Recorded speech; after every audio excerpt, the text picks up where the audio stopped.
बिस्मिल्लाहिर्रहमानिर्रहीम। अस्सलाम वालेकुम नाज़रीन, आप यूट्यूब चैनल देख रहे हैं। मैं इमरान ख़ान हूँ। ये ख़बरें बहुत तेज़ी से फैल रही हैं और फैलाई जा रही हैं कि अमेरिका और ईरान के बीच में बातचीत हो रही है। देखें, अमेरिका ने ये दावा किया है कि ये बातचीत का आगाज़ अमेरिका की जानिब से नहीं किया गया, ये आगाज़ ईरान की जानिब से किया गया। अब इसके अंदर डोनाल्ड ट्रंप का जो स्टेटमेंट है, डोनाल्ड ट्रंप ने कहा कि जब मैंने धमकी लगाई कि मैं बहुत बड़ी तबाही फेरूँगा और मैं बड़ा ज़ोरदार हमला करके इतनी बड़ी तबाही फेरने वाला था कि ईरान को अपना एनर्जी का इंफ्रास्ट्रक्चर वापस बहाल करने में कई साल लग जाते, और ये भी दावा किया कि 10 अरब डॉलर भी लग जाते। यानी बहुत बड़ा नुकसान डोनाल्ड ट्रंप के मुताबिक ईरान का होने वाला था। तो डोनाल्ड ट्रंप का कहना है कि उस नुकसान के डर से ईरान ने फौरी तौर पे खुद ही हमसे रब्ता किया, और हमने रब्ता नहीं किया। हम उम्मीद करते हैं कि मुज़ाकरात के नतीजे में फ़ायदा होगा। अब ये डोनाल्ड ट्रंप का कहना है, जबकि ईरान का ये कहना है कि हमारी तो कोई बातचीत ही नहीं हुई, हमारा अमेरिका से कोई रब्ता नहीं हुआ। अब खबरें ये आ रही हैं कि पाकिस्तान को, तुर्की को और एक मुल्क है ओमान, इन 3 मुल्कों का किरदार बताया जा रहा है, मिस्र का किरदार भी बताया जा रहा है कि इन ममालिक ने कुछ रोल अदा किया है अमेरिका और ईरान के बीच में जंगबंदी का। लेकिन क्या वाकई जंगबंदी होने जा रही है? ये दावा भी किया जा रहा है कि एतवार की शाम को एक राब्ता हुआ है आसिम मुनीर में और डोनाल्ड ट्रंप में। अब अगर ट्रंप को पीर वाले दिन ईरान कहता है कि जंगबंदी करो, तो ट्रंप फिर आसिम मुनीर साहब से एतवार के दिन जंगबंदी के बारे में क्यों बात करता है? सवाल तो ये भी पैदा होता है। बड़ी टेक्निकल चीज़ें हैं। जंग के अंदर ज़्यादातर झूठ ही चलता है, और डोनाल्ड ट्रंप अगर बोले तो फिर तो आपको पता है कि वो तो चीज़ों को बढ़ा चढ़ा देते हैं। उन्होंने तो इंडिया के 6 जहाज़ गिरे हुए भी 11 तक पहुँचा दिए थे। अब जो अमेरिका के गिरे हैं जहाज़, अगर उनको भी डोनाल्ड ट्रंप ऐसे ही बढ़ाए तो 50-60 जहाज़ हो सकते हैं। बहरहाल, ईरान के मुतालबात क्या हैं जंगबंदी के लिए और अमेरिका के मुतालबात क्या हैं जंगबंदी के लिए, ये है सबसे तगड़ी और इम्पॉर्टेंट खबर जिसके ऊपर हम सबको नज़र रखनी पड़ेगी। पहले देखते हैं कि अमेरिका क्या चाहता है। अमेरिका ने कहा कि डील करने के लिए या जंगबंदी करने के लिए या मामला ख़त्म करने के लिए ईरान को जो अफजूदा यूरेनियम है, जो यूरेनियम उसने तैयार की हुई है 60% जिसको प्योरीफाई किया हुआ है ईरान ने, वो यूरेनियम अमेरिका के हवाले कर दे। किसी और को नहीं देनी, अमेरिका को देनी है वो यूरेनियम ईरान ने, जो 60% कारामद हो चुकी है, अफसूदा हो चुकी है। नंबर 1 शर्त यह है। नंबर 2 ये है कि आबना हुर्मुज़ को फौरी तौर पे ईरान को खोलना होगा और गैर मशरूत तौर पे खोलना होगा। ये जनाब 2 चीज़ें डोनाल्ड ट्रंप ने कही हैं कि उन्होंने कहा जी ईरान की एक बड़ी काबिल एहतराम ईरानी शख्सियत से हमारी बातचीत हुई है, और उसका नाम नहीं बताना चाहते, लेकिन मुश्तबा खामनाई नहीं है जिनके साथ बातचीत हुई है।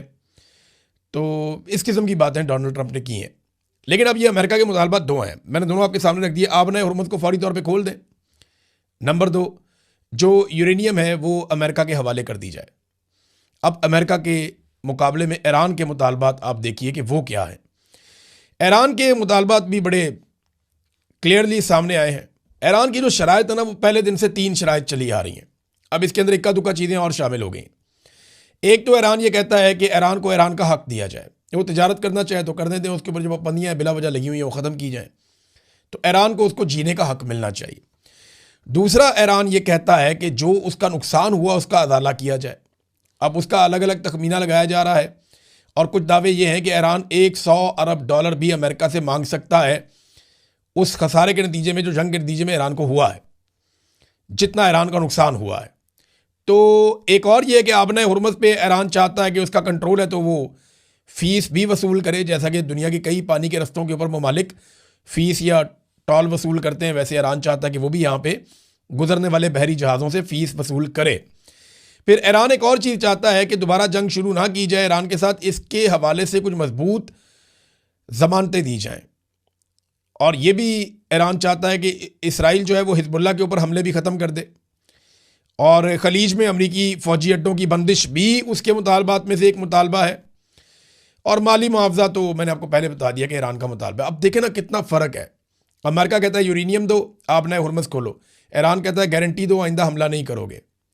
नंबर 2, जो नुकसान किया उसका पैसा भरो। नंबर 3, हम पे कोई पाबंदी नहीं रहेगी। नंबर 4, यहाँ से अपने अड्डे उठाओ।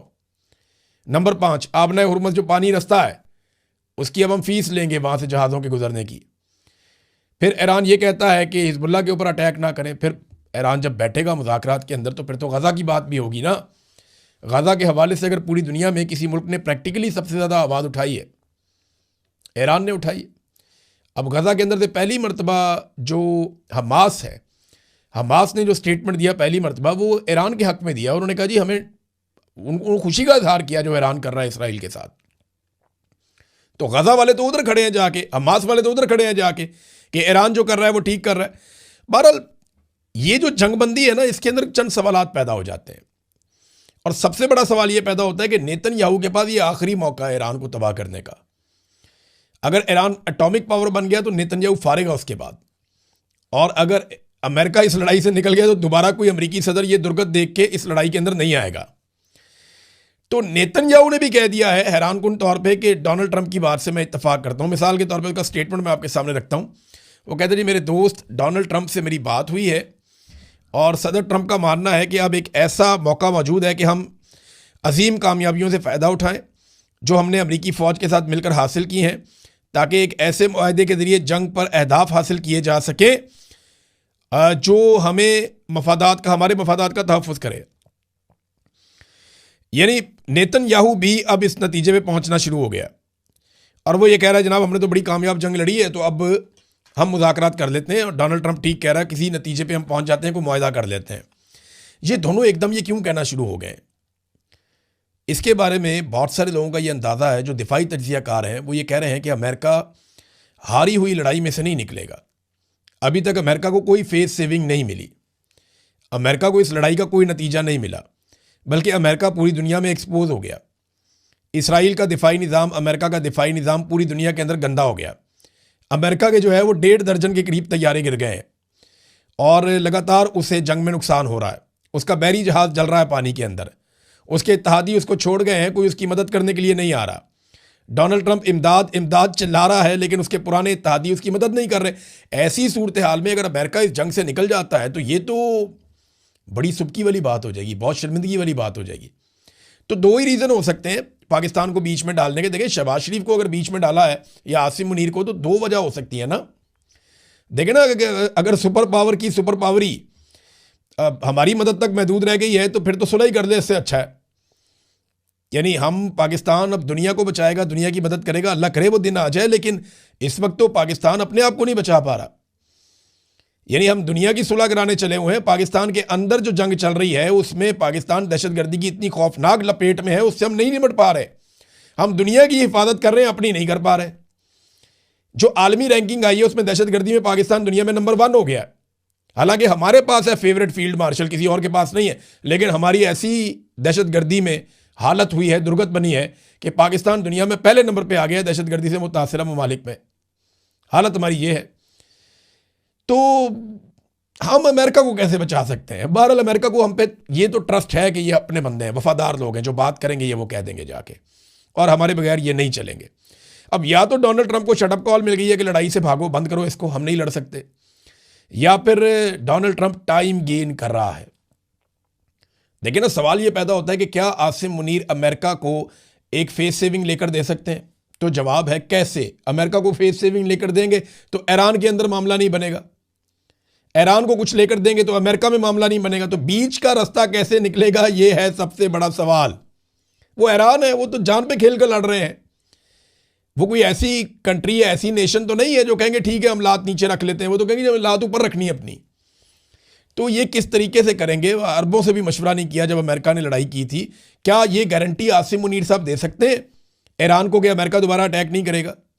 पिछली मरतबा बरतानिया, उनका जो सबसे बड़ा इत्तेहादी था, वो मुज़ाकरात में शामिल था। वो कहता हमें भी पता नहीं चला इन्होंने जाके अटैक कर दिया, अरबों को पता नहीं चला इन्होंने जाके अटैक कर दिया। तो ये शिकवा तो उनके इत्तेहादियों का भी था। तो गारंटी देना भी बड़ा मुश्किल है, अमेरिका को फेस सेविंग लेकर देना भी बड़ा मुश्किल है। और अगर लेकर देनी है तो किस नौइयत की फेस सेविंग लेकर देनी है? बहुत अभी देखें ना, 4,500 अमरीकी फ़ौजी रस्ते में जो मिडल ईस्ट में आ रहे हैं। अब उनको पहुंचने में और सेटल होने में 4-5 दिन का टाइम चाहिए। तो 5 दिन तो मांग लिया डोनाल्ड ट्रंप ने, और वो इसको एक जंगबंदी समझ रहे हैं, लेकिन जंगबंदी हुई नहीं है। अभी भी ईरान जवाबी हमले कर रहा है, और ईरान के जवाबी हमलों के हवाले से इन्होंने 6 ड्रोन मारे हैं शाम के इलाके खराबुल जेर में, वहाँ पे एक 6 ड्रोन मारे गए हैं, वो वहीं से उड़े थे, लेकिन ईरान की हमायतियों ने मारे हैं। ईरान ने खुद नहीं मारे, वहाँ पे अमेरिकन फ़ौजियों के नुकसानात का भी इतला मिल रही है। जबकि 3 बड़े हमले जो हैं वो ईरान ने अभी किए हैं, इसराइल पे और अमरीकी अड्डों पे, और उनकी ज़िम्मेदारी भी ईरान कबूल कर रहा है। यानी ये 3 बड़े हमले मज़ीद हुए हैं ईरान की जानिब से। तो लड़ाई ऐसे ख़त्म नहीं हुई, अभी लड़ाई अभी चल रही है। अच्छा, इसमें जो है ना वो एक चीज़ और है, डोनाल्ड ट्रंप के लिए अमेरिका में एक बहुत बड़ी मुश्किल पैदा हो रही है। ये वो मुश्किल से बचने का भी एक तरीका हो सकता है कि जंग बंदी करें। फिलहाल देखें अमेरिका में हम कैसे मैनेज करते हैं, क्योंकि 28 तारीख को हफ्ते के रोज अमेरिका में नो किंग्स मूवमेंट चल रही है। नो किंग्स मूवमेंट के हमारे यहां बादशाह नहीं है, डोनाल्ड ट्रंप बादशाह की तरह चलते हैं। यह मूवमेंट अमेरिका के अंदर शुरू हुई थी, मुख्तलिफ लोगों ने शुरू की थी। इसमें पहली मरतबा जब एहतजाज किया गया तो 3 मिलियन यानी 30 लाख लोग बाहर निकले थे अप्रैल 2025 में। फिर जून 2025 में 5 मिलियन लोग यानी 50 लाख लोग बाहर निकले अमेरिका में। फिर अक्टूबर 2025 में 7 मिलियन अमरीकी बाहर निकल आए डोनाल्ड ट्रंप की पॉलिसियों के खिलाफ। और अब यह कह रहे हैं कि मार्च 2026 में 28 तारीख को 9 मिलियन अफराद को अमेरिका में बाहर निकाला जाएगा। ये 50 रियासतों के अंदर अमेरिका की 600 जगहों पे एहतजाज होगा।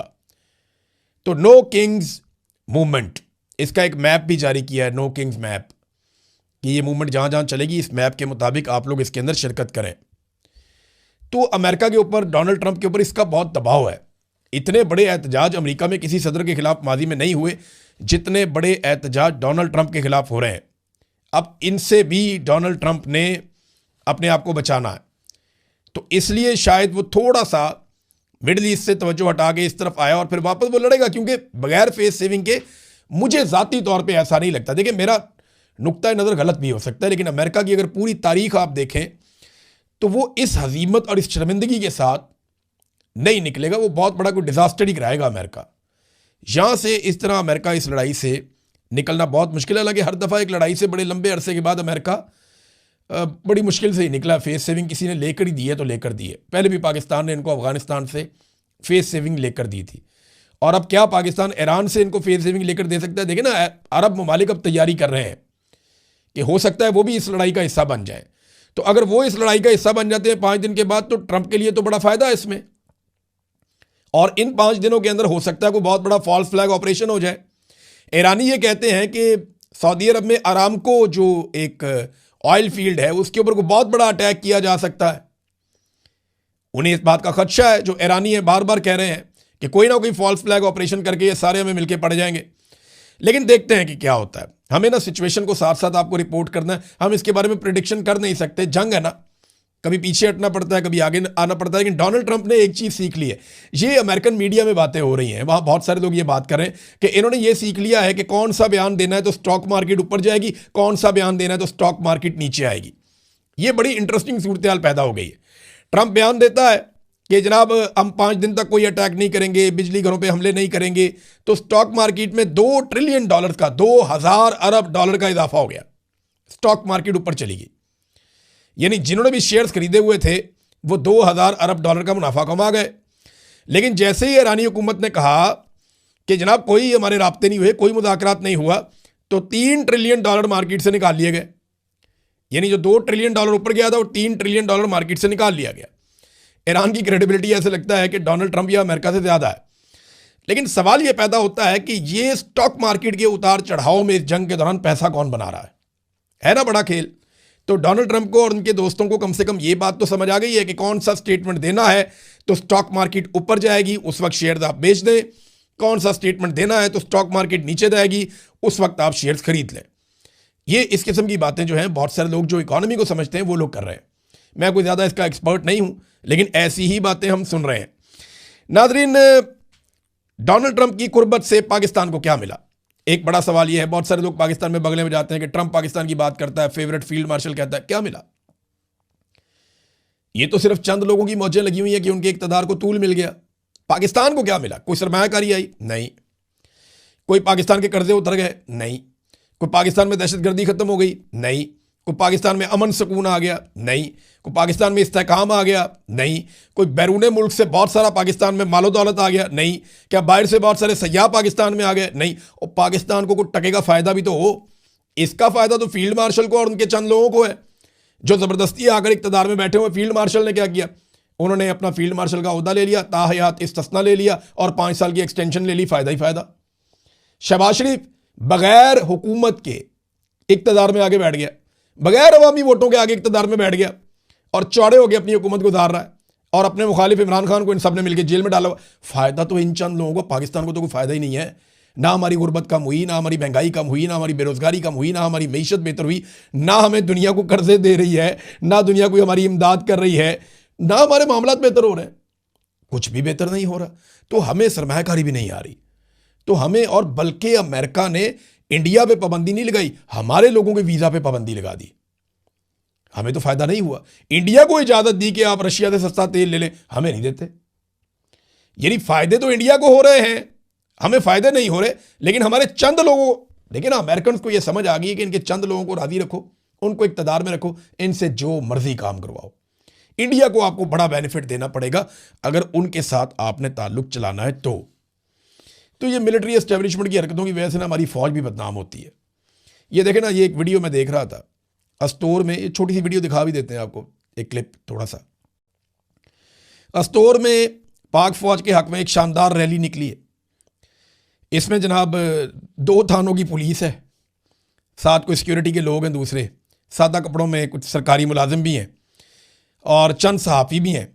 और ये 3 या 4 बंदे हैं जिन्होंने रैली निकाली। जो असल जो रैली निकालने वाले बंदे हैं वो 3 या 4 हैं।